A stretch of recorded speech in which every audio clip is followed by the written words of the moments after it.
podcast. We are Faith Family Chapel, and it's an honor, a privilege to share with you the Word of God through the airwave. Let us start with the word of prayer. Almighty and everlasting God, our Father, our Lord, we are so grateful for this opportunity. We are so honored to share this word. We are so honored to speak of this loving kindness that you bestowed unto us, Lord. That when we are yet sinners, Lord, you sent Christ to die for us, and today we have seen the light and we are delivered. As we share this word, Lord, our prayer and our desire is that the viewer will also experience what we're experiencing, Lord.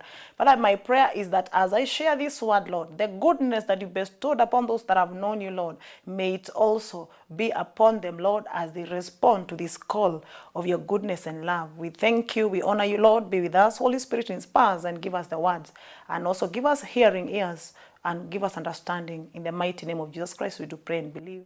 Amen and amen. Hallelujah. Praise God. It's such a privilege, such an honor. I do thank God for this great opportunity. I don't take it for granted, and blessed be the name of the Lord, and praise be unto our God and our Lord.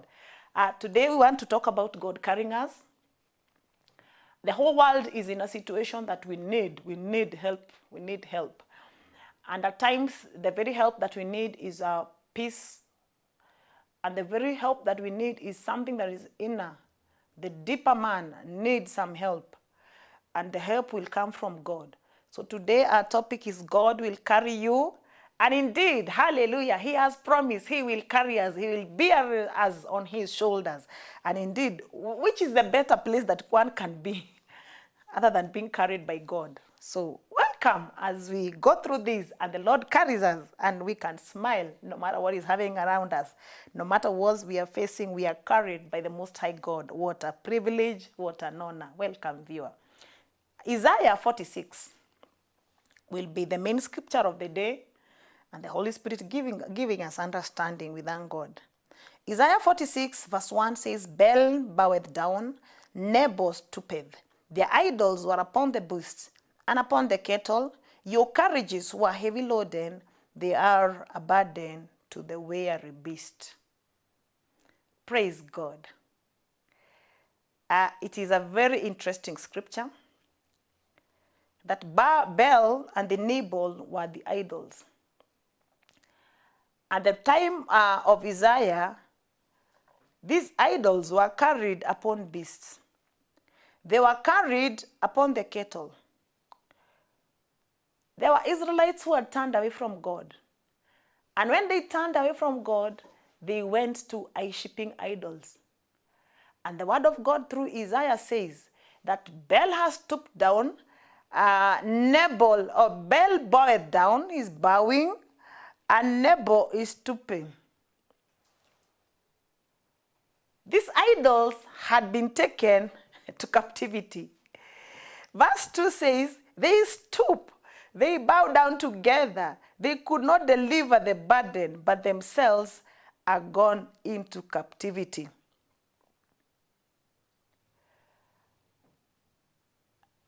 Israelites had forsaken God, the only true God, and they sought for them idols to worship.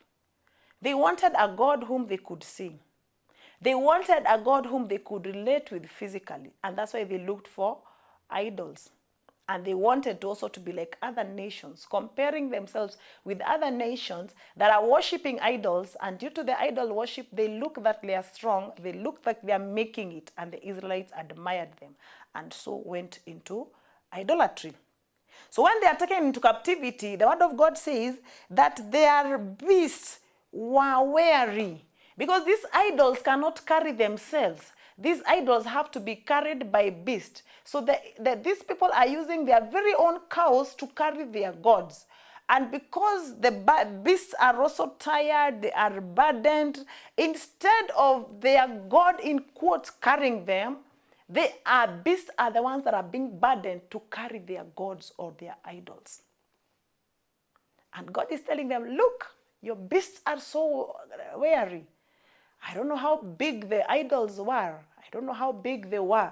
But imagine an idol that will attract attention must be big enough, and maybe depending on the material they've used, golden. There's some weight in it. And so as they're being carried in the carriages, some are stooping falling and their idols, and yet they're the very ones that Israelites were worshipping. And God is asking them.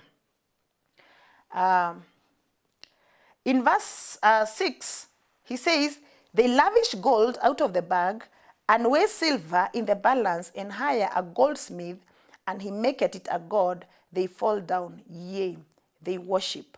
Verse 7, they bear him upon the shoulder, they carry him, and set him in his place, and he standeth. From his place he not remove. Shall he not remove? Yea, one shall cry unto him, yet can he not answer, nor save him out of his trouble.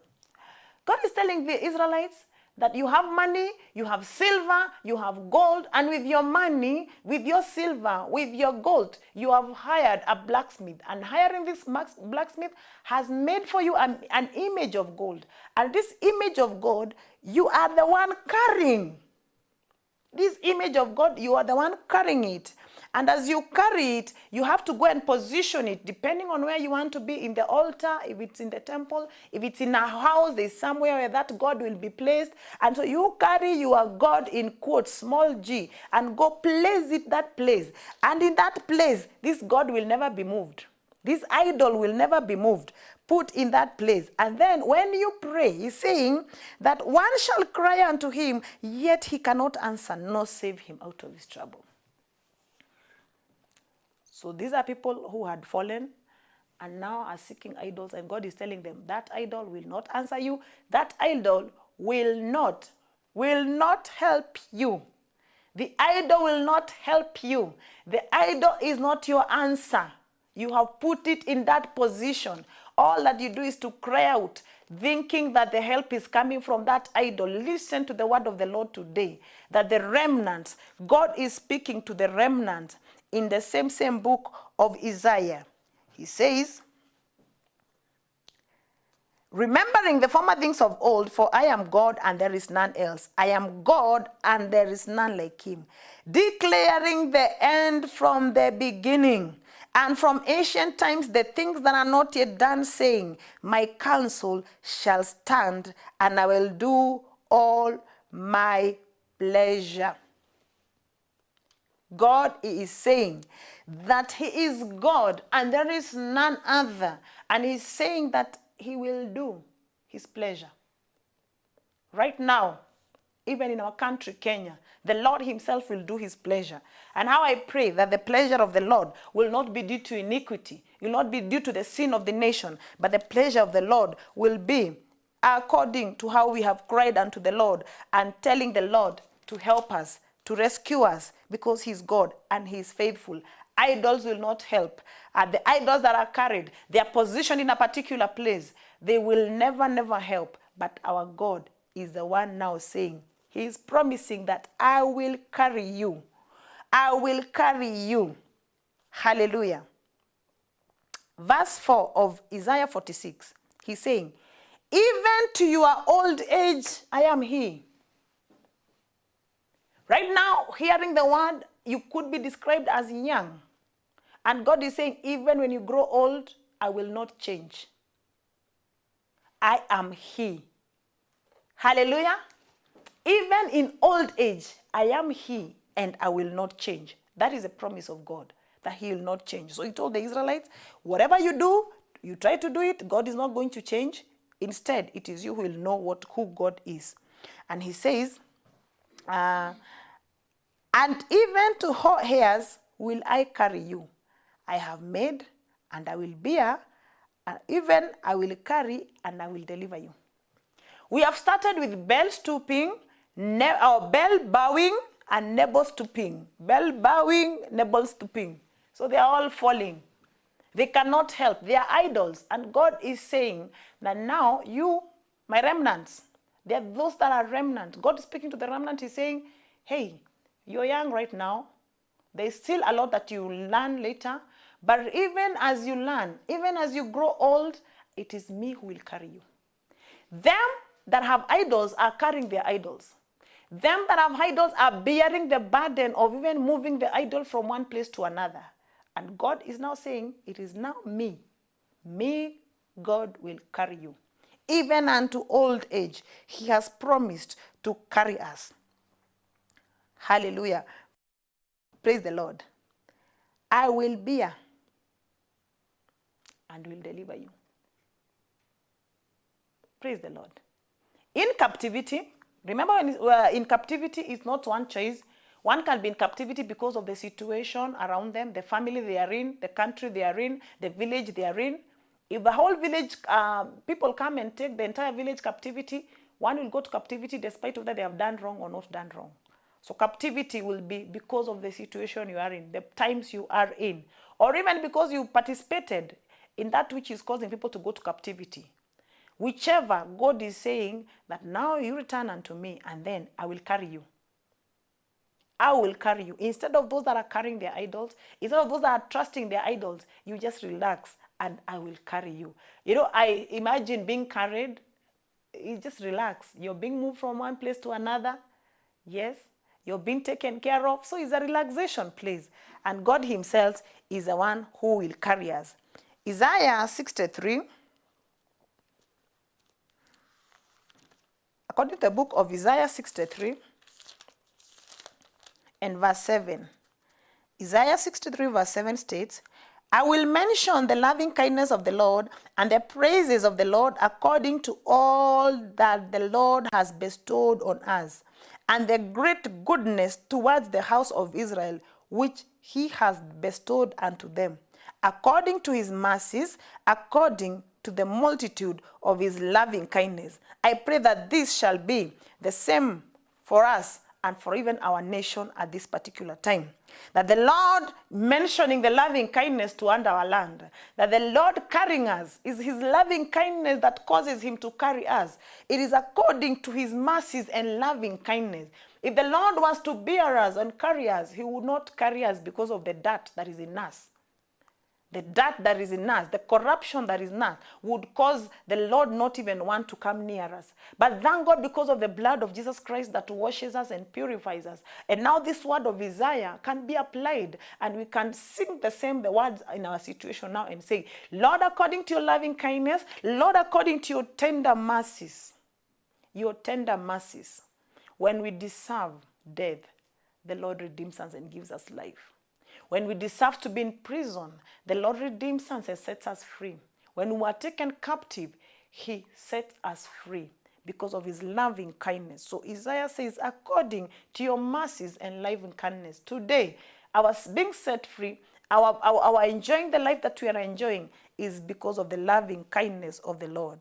Deuteronomy chapter 1, verse 30 and 31. The Lord your God, which goeth before you, he shall fight for you according to all he did for you in Egypt before your eyes, and in the wilderness, where thou hast seen how the Lord thy God bare thee as a man doth bear his son, in all the way that you went until you came to this place. So this is after the death of Moses. And God is speaking to the Israelites. And he's telling them that even in the wilderness, you've seen how I carried you. The children of Israel were set free. Remember, they had been taken captive. They were in captive in Egypt. And now the Lord set them free. And they go through the journey, through the wilderness. So even in that wilderness, the word of God is saying that I am the one who bore you. God himself bore them, carried them. He carried them. He's saying, in the wilderness, where thou hast seen how the Lord thy God bear thee as a man doth bear his son. As a man carries his son, as a man carries his child, that is the same symbolism of how God carried Israelites through the desert into the land that they were in. So the Lord is reminding them. In the same book, Deuteronomy chapter 32, the same book of Deuteronomy, when you go to chapter 32, verse 10, from verse 9 it states that for the Lord's portion is his people. Jacob is the lot of his inheritance. He found him in a desert land, in the waste howling wilderness. He led him about, he instructed him, he kept him, as the apple of his eye. As an eagle stirreth up her nest, fluttereth over her young, spreadeth abroad her wings, taketh them, beareth on her wings. So the Lord alone did lead them, and there was no strange God with him. Hallelujah. We are told that the children of Israel, the Lord bore them. The Lord carried them out of Egypt. And we are told here that as an eagle stirs up the net. As an eagle stirs up the net. That is what God did to the Israelites. Those of us who have read about the eagle and how it trains the young ones, we are told that for the young ones of the eagle makes its nest in a very high place, very, very high place, high. And for it to train the young ones to move out of the nest, it will make the nest so uncomfortable. We'll remove every soft covering. We'll remove the soft leaves. We'll remove maybe there's some feathers that were there to make the nest so comfortable for the young ones. And after they're removed, it becomes prickly. The young ones are pricked on their skin, and the place becomes uncomfortable. So in Deuteronomy chapter 10, Deuteronomy chapter 32 verse 10, it states that as an eagle stirreth up her nest.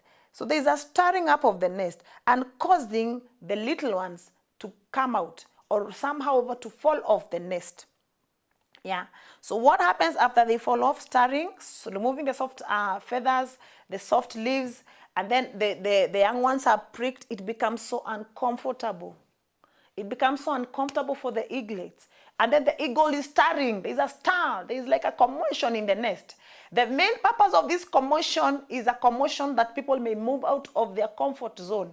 So there's a commotion that takes place in that eagles. And God is quoting here in his very word.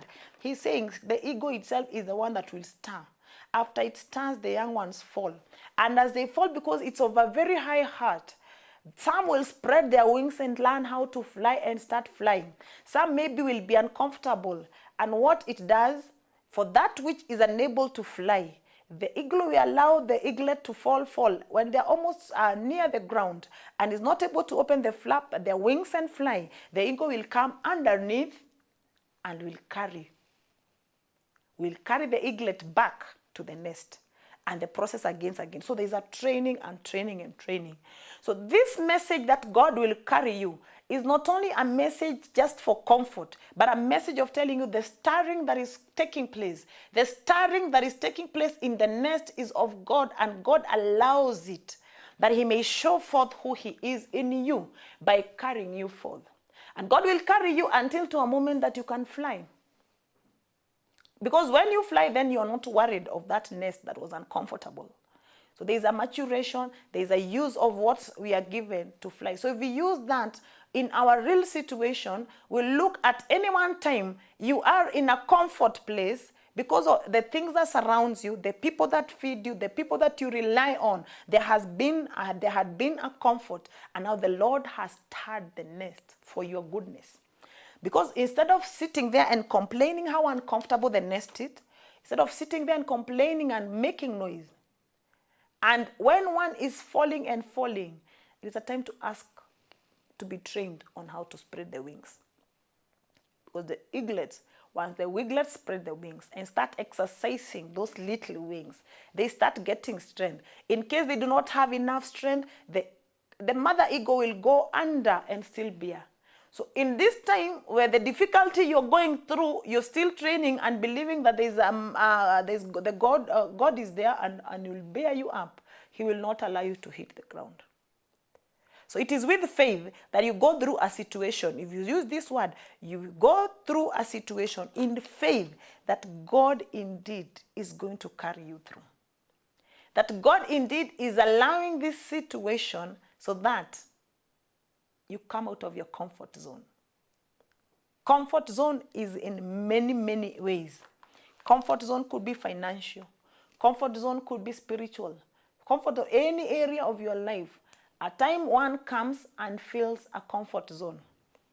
We are told of a man who had a lot of harvest. And after he got harvest in his land, he felt, wow, now I can rest.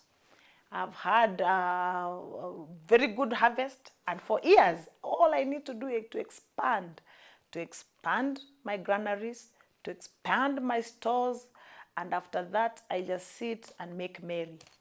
It was a time that he was supposed to go to another level, no, not even the physical comfort, to another level, but instead, he just thought, I would just sit. You know what he was told? Tonight your soul is required. The comfort that he thought was his everything became nothing. Because what? The soul was very important. And when it is required, how shall it go? Where it shall go? So today, the Lord is telling us He's going to carry us. The Lord Himself is the one who will bear us. Anyone who is following, woe unto them that follow us after idols. Anyone that is following after idol, those idols will stoop.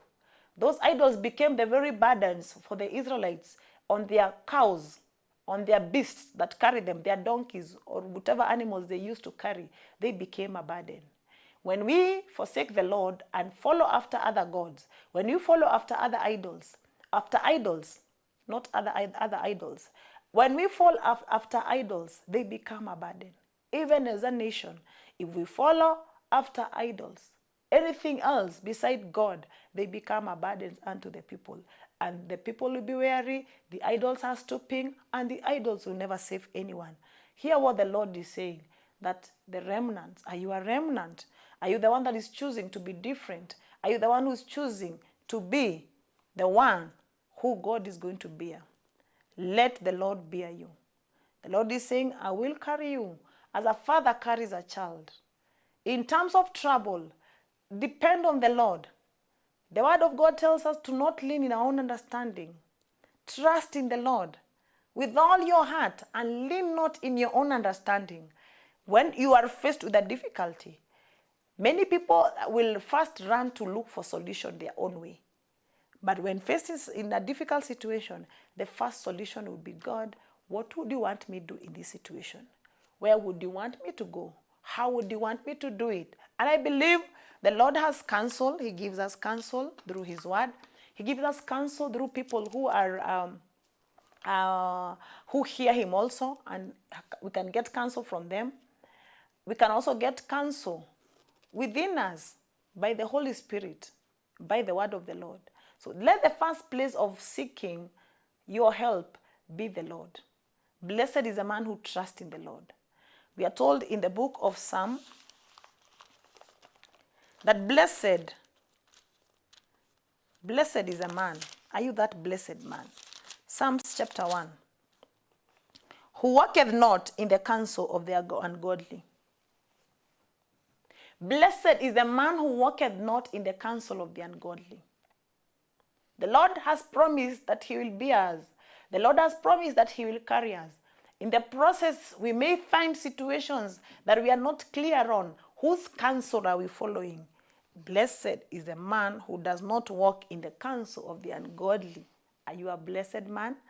Then you must be walking in the counsel of the godly. Are the ones giving you counsel godly people? Hallelujah. Hallelujah. Verse 2. His delight is in the law of the Lord, and in His law doth he meditate day and night.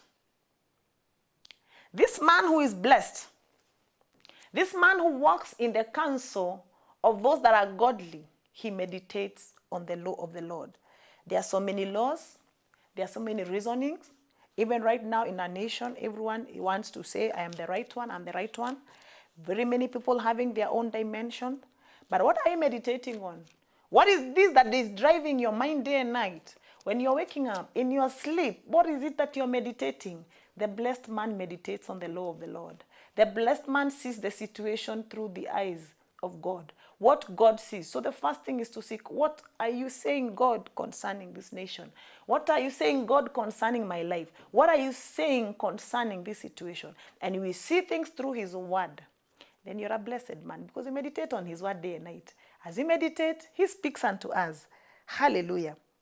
He shall be like a tree planted by the rivers of water, that bringeth both forth fruit in his season. We are told that this man that is trusting on the Lord, walking in a counsel of the godly. Sometimes the counsel of the ungodly looks like it's interesting. It looks like it's the best way, it's the best path.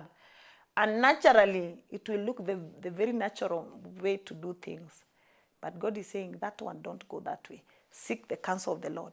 And when you seek this counsel, we are told, is like a tree planted by the rivers. And this tree bears fruit.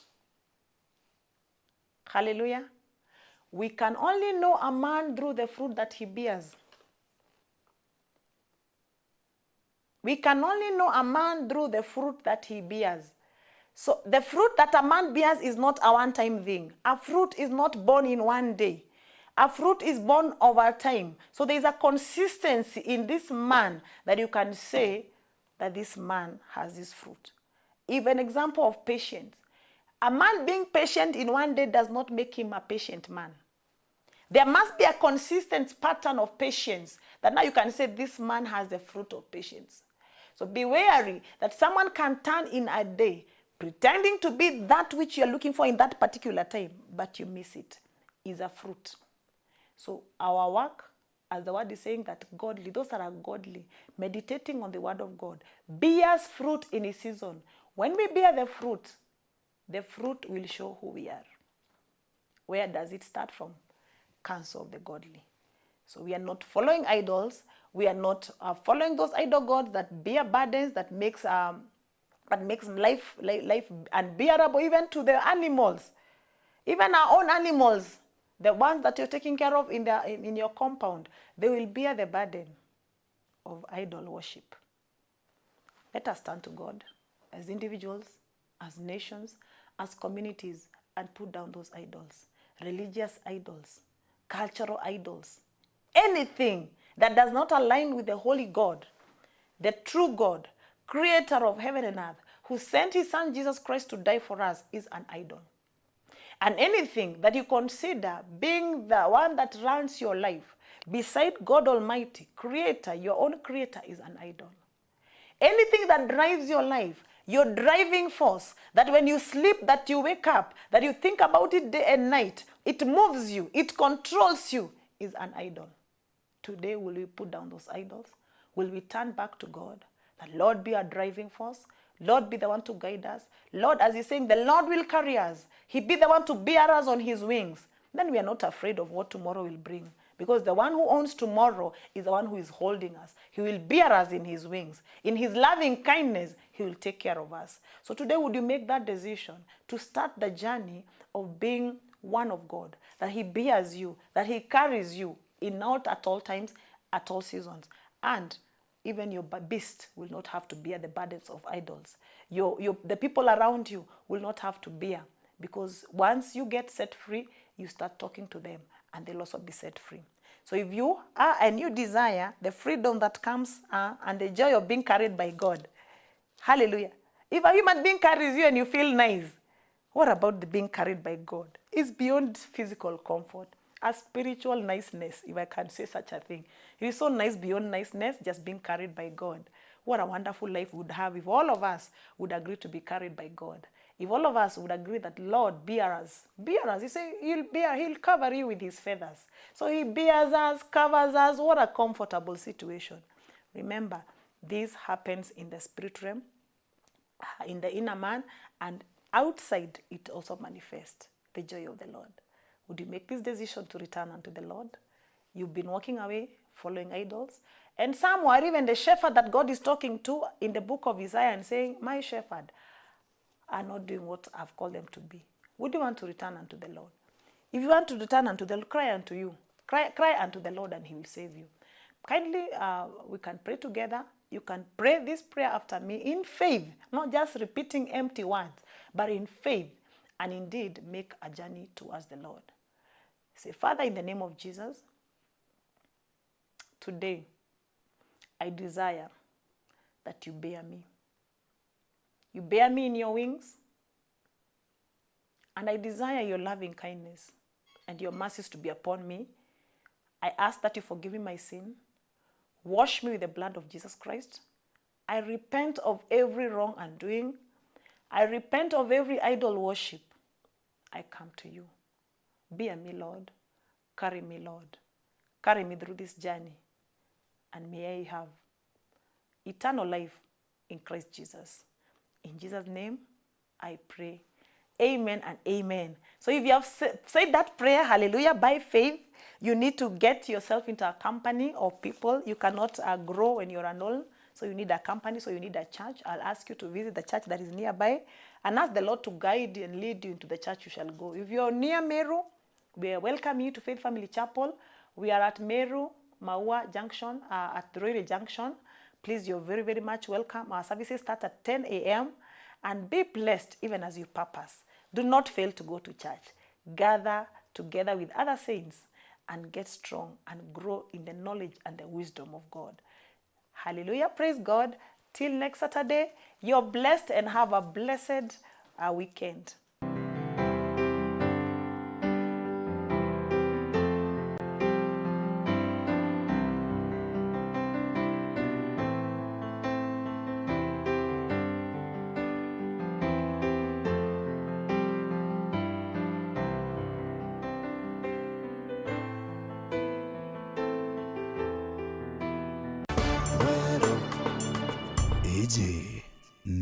Meru TV.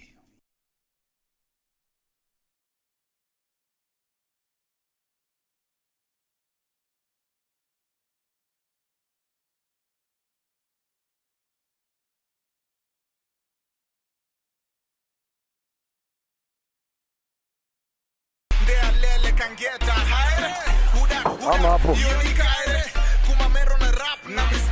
Leta driving license. Ala. Haina makosa bwana. Naona hii gari ina makosa. Haina makosa kabisa. Ala. Na yeye ni muziki gani wewe hapo? Ebo, meza bodi kidogo. Okay.